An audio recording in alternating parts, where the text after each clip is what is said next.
സംഗീത സംവിധായകൻ ഇളയരാജയുടെ ചിത്രങ്ങൾ, പാട്ടുകൾ എന്നിവ ഡിജിറ്റൽ പ്ലാറ്റ്ഫോമുകളിൽ അനധികൃതമായി ഉപയോഗിക്കരുതെന്ന് മദ്രാസ് ഹൈക്കോടതി വെള്ളിയാഴ്ച പുറപ്പെടുവിച്ച ഉത്തരവ് പ്രകാരം യൂട്യൂബ് ചാനലുകൾ, സോഷ്യൽ മീഡിയ പ്ലാറ്റ്ഫോമുകൾ, സംഗീത കമ്പനികൾ എന്നിവ കൃത്രിമമായി നിർമ്മിച്ച ഫോട്ടോഗ്രാഫുകൾ, AI ജനറേറ്റഡ് വിഷ്വലുകൾ, കാരിക്കേച്ചറുകൾ എന്നിവ പ്രചരിപ്പിക്കുന്നത് കോടതി വിലക്കി.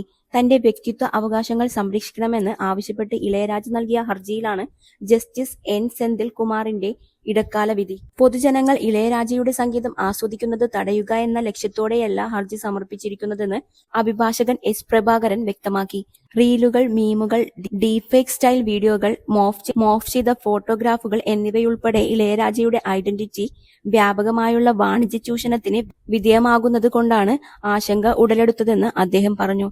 ബെഞ്ച് ഇളയരാജയ്ക്ക് അനുകൂലമായി ഉത്തരവിറക്കിയതിനൊപ്പം വ്യക്തിത്വ സവിശേഷതകൾ സമ്മതമില്ലാതെ ഉപയോഗിക്കുന്നതിൽ നിന്ന് പ്രതികളെ വിലക്കുകയും ഡിസംബർ 19-നകം മറുപടി നൽകണമെന്ന് ആവശ്യപ്പെട്ട് നോട്ടീസ് അയക്കുകയും ചെയ്തു. അതിനുശേഷം കേസ് കൂടുതൽ വാദം കേൾക്കും. കേസ് 4 ആഴ്ചത്തേക്ക് മാറ്റിവെച്ചു. അതേസമയം അനുമതിയില്ലാതെ തന്റെ ഗാനം ഉപയോഗിച്ചതിന് പ്രദീപ് രംഗനാഥൻ ചിത്രം ഡ്യൂഡിന്റെ നിർമ്മാതാക്കളായ മൈത്രി മൂവി മേക്കേഴ്സിനെതിരെ ഇളയരാജ പരാതി നൽകിയിരുന്നു.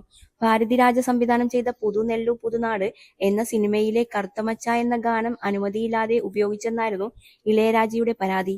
ഡ്യൂഡിൽ തന്റെ ഗാനം നിയമവിരുദ്ധമായി ഉപയോഗിച്ചതിന് Ilaiyaraaja Sony Music Entertainment India, Echo Recording company, Oriental Records എന്നിവയ്ക്കെതിരെയാണ് കേസ് ഫയൽ ചെയ്തത്.